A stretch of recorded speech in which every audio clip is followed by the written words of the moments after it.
Olá, bem-vindos ao meu canal, eu sou Cristiana e hoje a gente vai continuar o capítulo 4 do livro do Moran Chaput. No vídeo anterior, o vídeo 1, a gente trabalhou com a equação de conservação da massa para um volume de controle. E hoje a gente vai trabalhar a equação de conservação da energia para um volume de controle. A gente viu no vídeo anterior que são 5 as equações principais, tá? Que tem que ser obedecidas em qualquer problema que a gente resolve. Então, do ponto de vista da termofluidodinâmica, são 5 as mais importantes: massa, quantidade de movimento linear, quantidade de movimento angular, energia e a segunda lei da termodinâmica. Mas, de uma maneira geral, na termodinâmica, a gente trabalha principalmente com a equação de conservação da massa e com a equação de conservação da energia. Então, são as duas que a gente vai resolver por enquanto. A segunda lei da termodinâmica também é muito importante, mas nesse capítulo 4 a gente ainda não entra nela. Bom, então, qual que é o nosso objetivo agora, né? Enunciar a equação de conservação da energia e aplicar para alguns problemas reais. Então, o conceito dela, né, a definição da equação de conservação da energia fala o seguinte, ó: a taxa temporal de variação da energia contida no interior do volume de controle é igual à taxa líquida na qual a energia está sendo transferida por calor menos por trabalho, mais a energia transferida através da superfície de controle. Então, vou imaginar aqui, ó, que esse daqui é o nosso volume de controle, tá? Então, eu tenho uma linha tracejada aqui que representa a minha superfície de controle. Nesse desenho, eu tenho uma entrada e uma saída, mas eu posso ter um número qualquer de entradas e saídas. Então, através da entrada aqui, eu tenho uma vazão mássica entrando, tá? Então, a entrada ela está a uma elevação ZE de um plano de referência. Então, eu vou ter uma energia potencial, uma energia cinética e uma energia interna, que todas representadas as propriedades intensivas, e na saída eu tenho propriedades semelhantes. Então, eu tenho formas de energia semelhantes, né? Então, energia interna, energia cinética e energia potencial. O que acontece? Eu posso ter interações de energia com a vizinhança através de calor e ou de trabalho. Aí a taxa de variação da energia aqui dentro vai variar de acordo com as interações de calor, trabalho e com o fluxo de massa e de energia que atravessa a minha superfície de controle. Em termos de equação, o que eu tenho? Então, dE dt para o volume de controle, ou seja, a taxa de variação da energia no volume de controle vai ser igual à interação de calor com a vizinhança, menos a interação de trabalho com a vizinhança, ambas aqui na forma de taxa, tá? Então, energia por unidade de taxa, do Q ponto e W ponto em watts, se for no sistema internacional, mais a taxa líquida de energia transferida para o volume de controle, juntamente com o fluxo de massa. Então, a vazão vezes a energia específica de entrada menos a de saída. Então, E representa a entrada, S representa a saída. Se a gente abrir um pouco mais o termo, porque o termo energia, ele fica, não é restrito, né, mas ele fica escondido, tá implícito ali. Então, normalmente a gente conhece a velocidade, a altura, pressão e temperatura, né, para calcular a energia interna. Então, a gente abre esse termo na soma dos termos que o representam. Então, esses termos estão iguais, então a energia seria a soma da energia interna, energia cinética e energia potencial por unidade de massa, na entrada e na saída. Bom, quando a gente pega a equação nessa forma, esse lado de cá está mais ou menos pronto. Porque se a gente for pensar num problema físico, né, o que eu vou ter? Eu vou ter pressão e temperatura, ou duas propriedades independentes que permitam que eu determine a minha energia interna. Eu vou ter a velocidade do fluido na entrada ou nas entradas e na saída. A taxa de calor também normalmente, muitas vezes é conhecida ou é incógnita do problema, mas a gente precisa trabalhar um pouco mais essa questão da taxa de trabalho. Tá? Então, esse item 4.4.2 é justamente nisso que ele se concentra, trabalhar o trabalho para um volume de controle. Então, o que a gente observa é que, em geral, são duas parcelas de trabalho que estão afetando a energia. Tá? Então, uma que é mais importante, ela é vista separadamente, é a parcela de trabalho devido à pressão do fluido na superfície de controle. E a gente também tem outros efeitos, como por exemplo, um eixo girando, a fronteira se movimentando, trabalho elétrico. Tá? Então, o primeiro, né, que é o trabalho devido à pressão, como é que a gente determina ele? Bom, o que é trabalho? Se a gente voltar na definição de trabalho. Trabalho é força vezes deslocamento. Só que na equação de energia, né, na forma de taxa, como ela foi apresentada para o volume de controle, a gente está lidando, né, com a taxa de trabalho. Então, seria a derivada temporal desse termo.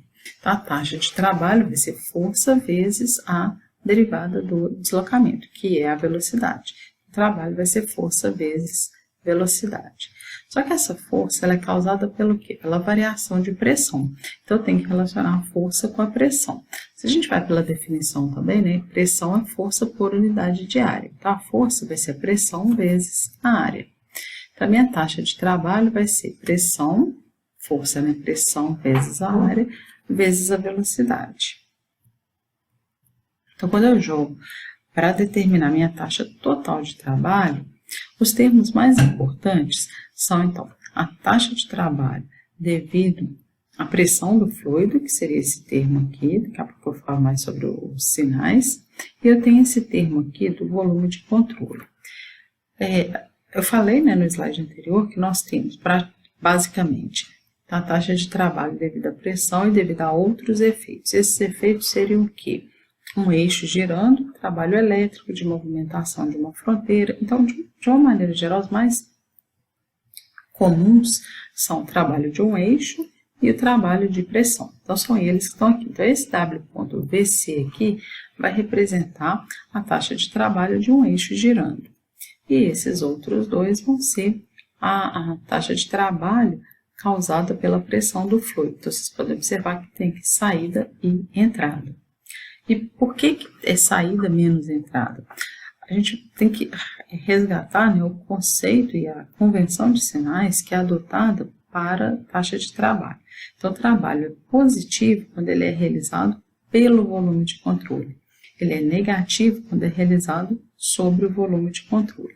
Então, no caso, se eu for pensar aqui, ó, o que eu tenho na saída? A saída está deixando o volume de controle. Então, a energia que está saindo ali, ela está sendo, digamos, empurrada pelo volume de controle. Então, o volume de controle realizando o trabalho. Então, isso é uma taxa de trabalho positiva. Quando é um trabalho sendo realizado na entrada, é alguma coisa que está empurrando o meu volume de controle. Então, é trabalho realizado sobre o volume de controle. Por isso, ele recebe aqui um sinal negativo. Esse outro termo aqui, ó, W.VC, ele vai ter que obedecer a mesma convenção de sinais. Então, se for, por exemplo, um compressor, a gente vai ver isso com mais detalhes nos próximos vídeos desse mesmo capítulo, mas se for um compressor, o que está acontecendo? O compressor está ali ligado na energia elétrica, tá? E a interação dele com o volume de controle, que seria o fluido passando ali dentro, é para quê? Para aumentar a pressão dele. Se eu estou aumentando a pressão, estou realizando trabalho sobre ele. Então, ele entraria aqui, ó, com um sinal negativo. Então, aqui está W ponto igual a W.VC mais saída menos entrada, só que esse daqui também tem que obedecer essa convenção de sinais. Se a gente pegar a equação da energia, a gente vai ver, né, perceber ali que tem muitos termos multiplicados pela vazão. Então, é interessante a gente reescrever essa equação em função da vazão também. Tá? Então, esse VA aqui, velocidade vezes a área, é a vazão volumétrica, que eu quero relacionar com a vazão mássica. Então, o VA é M ponto Vzinho ou M ponto sobre ρ, tá? Que a gente viu na definição, né, que esse M ponto, no vídeo passado, esse M ponto é a vazão mássica, que é VA dividido pelo volume específico, ou VA. Então, se eu voltar para cá, ó, esse VA que tem aqui, ele vai ser M ponto vezes V. Então, PAV vai ser M ponto P vezes o Vzinho de volume específico. Então, se eu voltar na equação de conservação de energia, considerando-se, então, o escoamento unidimensional, e nesse caso eu estou considerando uma entrada e uma saída, o que eu tenho? A taxa de variação da energia do volume de controle, essa era a equação inicial, tá? Então, taxa de calor menos taxa de trabalho, mais a taxa de trabalho devido a fluido entrando, menos a taxa de trabalho devido ao fluido saindo. Tá? Então, se eu pegar a definição aqui, meu W ponto, ele vai ser W.VC mais M.PV menos M.PV para a entrada. Só que, como eu tenho sinal negativo, né, então ficou menos, menos e mais. E eu repeti esses dois termos. Como eu tenho, né, a vazão em todos, eu posso colocar em evidência. Então, ficou DE dt, Q ponto menos W ponto, a soma desses três termos com esse. E a mesma coisa para a saída. Tá? Então, eu tenho energia interna, a taxa de trabalho, né, quando multiplica pela M ponto, a taxa de trabalho devido ao escoamento do fluido através das fronteiras, da energia cinética e da energia potencial. Bom, se a gente olha para essa equação, a gente consegue perceber que U mais PV é a minha entalpia. Então, H é U mais PV. E aí, a equação pode ser reescrita em função da entalpia. Então, o livro até comenta que a principal razão para a definição da entalpia no capítulo anterior foi justamente a aplicação na equação de conservação da energia para o volume de controle. Então, eu tenho aqui, ó, nesse caso, né, a equação está escrita em função da energia interna e, nesse caso, em função da entalpia. A gente pode escrever a equação na formulação integral também. Então, essa é a equação. Se eu pegar a definição aqui, se eu quiser saber, né, a energia total, ela vai ser o quê? A integral do DE. A energia total em um dado instante de tempo vai ser igual à soma de todas as energias infinitesimais dentro do meu volume de controle. Então, Ezão vai ser Ezinho vezes a massa. E a massa é ρdV. Tá? Então, ρdV e a energia específica. Se eu voltar aqui na minha equação, então esse D de dt de E. Então, D de dt disso aqui vai ser Q ponto menos W ponto mais somatório de todas as entradas menos o somatório de todas as saídas. Então, nesse formato aqui, ele estava considerando uma entrada e uma saída, e aqui está considerando o número arbitrário de entradas e saídas. Então, vocês podem se perguntar por que a gente não substituiu esse Ezinho pela soma de tudo que é Ezinho igual está aqui. É só porque, em muitos casos, ou a gente trabalha em regime permanente, tá? E no caso da gente trabalhar em regime permanente, isso aqui seria zero. Ou então, em regime transient, a gente quer saber a taxa de variação da energia. Então, eu quero saber o termo total e não os termos individuais.